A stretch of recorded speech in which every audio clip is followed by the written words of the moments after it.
There was two ladies, I remember this. They had like a camper truck, and they were coming from Alaska. They were touring the United States, and they came in. And I always, when I come into my dining room or my bar, I always say hello to everybody, whether I know you or don't know you. And so I went around, said hello to everybody, and said, you know, how are you? Is everything okay? And as they were leaving, they called me to the side, and they said, you know what, the most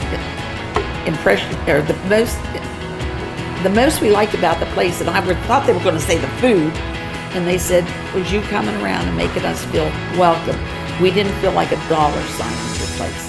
We knew you appreciated the business. And I said, we do. We appreciate the people's business. Because without the people, we couldn't be in business.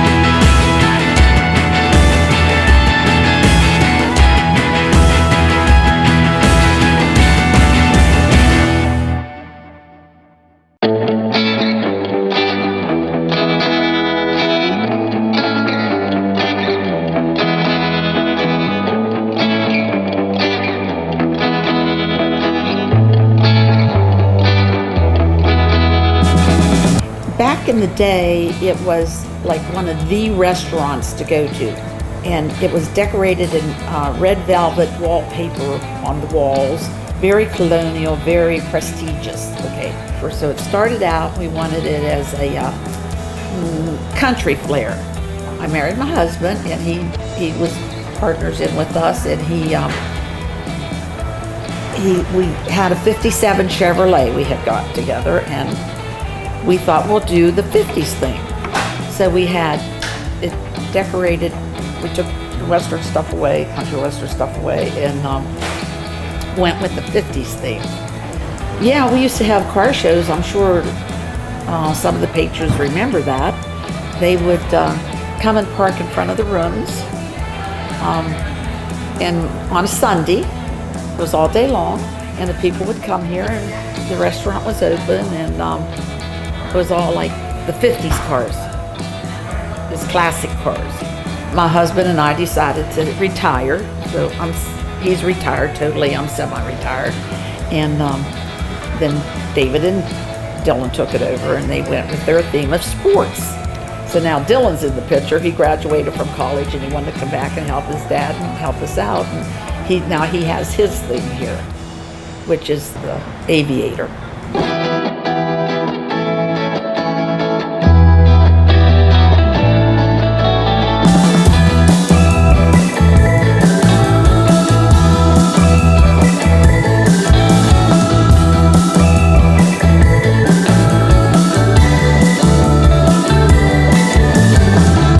Growing up, I grew up in the business, but I have a lot of memories of being here, but not like truly being involved. Like I would always wash dishes, and in high school I would wait tables, and I did those type of things, but never really like grasped the concept of being a part of the family business, you know?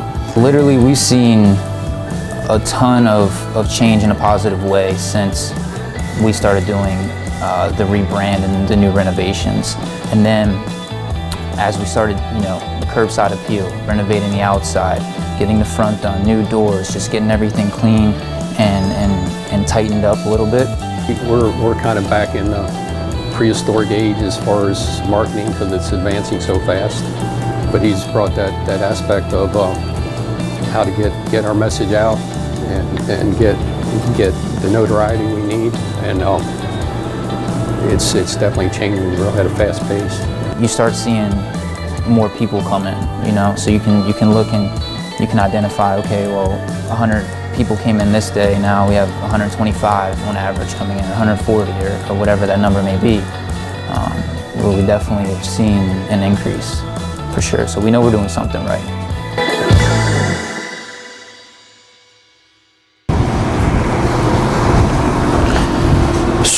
Late nights.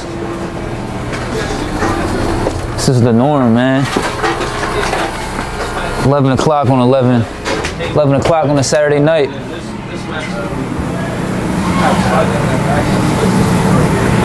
Cleaning up, Steve? Cleaning up? Well, it was the year 2000, so we already had the restaurant in about 15 years. And I went on a Windjammer cruise with a friend of mine, and I met the chef that did the cooking for the Windjammer for that particular cruise. I was hiding because I was in trouble. Some passenger came and sat beside me, and the captain didn't like it too much. So he had me on a list. First thing, he came up and he looked at his watch, and he looked at me, and he looked at his watch, and he looked at me, and he said, "No, well, I know what it meant. It meant that I was past my curfew time, because curfew time is 10 o'clock. So then she came on the ship, and she wanted to like meet me. The Metro D, which was a waiter / cabin steward, all week telling me, "Oh, this lady want to meet you." I said, "I don't want to meet no lady because I'm in trouble." He's like, "Come on, lady want to meet you." I said, "I don't want to meet no lady." So he's like, "Okay, all right." Well, I was there sorting through my magazines, and he said, "Here is a lady." I said, "I told you I don't want to meet no lady." So she said, "Oh, my name is Joanne, and I'm from the United States, and I've been trying to meet you all week." I said, "Yeah, you told me, but I was kind of busy." So he said, "All right." So then she said, "Here's my card. If you ever been in the United States, just give me a call." And he was interested. He wanted to come to the United States and to cook.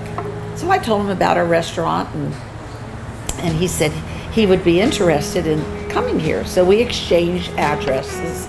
That same year, I came to the United States on a vacation, which my sister lives in Connecticut. And I went to my sister, and when I got to my sister, I called here and looked up the number on the card and called and said, "Oh, I'm in the United States." She said, "Oh, can you find your way to Baltimore?" I said, "Baltimore?" I'm like, "Wow, Baltimore." So I said, "All right." Got to Baltimore, made the phone call, and next thing I know, within about an hour, there was David. So we picked him up, and he came and he stayed 2 weeks, and he, I guess, fell in love with our place. And we fell in love with him. He's like another family member to me. He's like another son. Just like my brother, probably. I mean, for sure. I mean, he's got, you know, when I don't get done, he gets done. I mean, he kind of can read each other's mind what we need to do. To find another family other than your family, so far away from your family, it's actually one of the greatest things in the world can ever happen to you.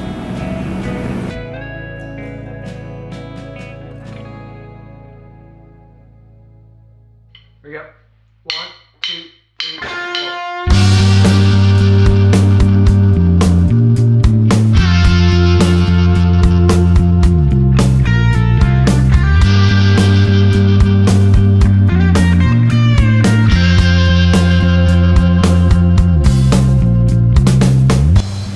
David is a self-taught chef. I call him a chef. He didn't go to culinary school, but he puts out some of the best food you'd ever want to eat in Washington County. A customer favorite, and I mean, you could talk about the wings, you could talk about the burgers.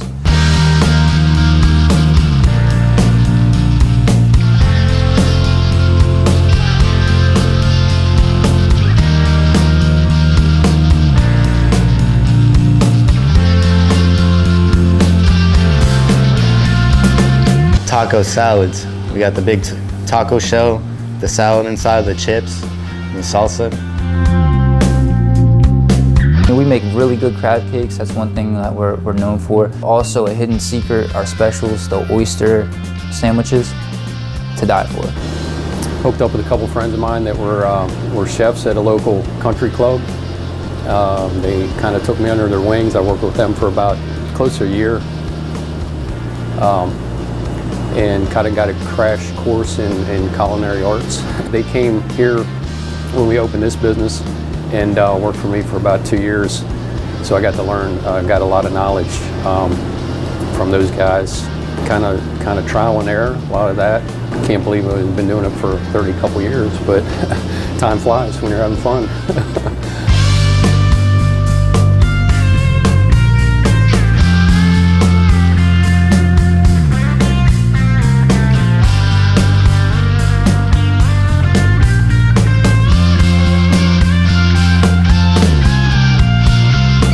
We take that extra time and care into creating a product that's different than any other place. We're just family-orientated, friendly, working-class people. Just kind of like family. That's the way we feel. So Yeah. we come down here 2-3 nights a week. Every week. That's our second home. Well, I appreciate their business from the bottom of my heart, and without them, we wouldn't be here. I mean, we try to give the best service, the best food. We try to keep it the cleanest that we can. Our staff is friendly. I thank them for the work that they do, and we thank our patrons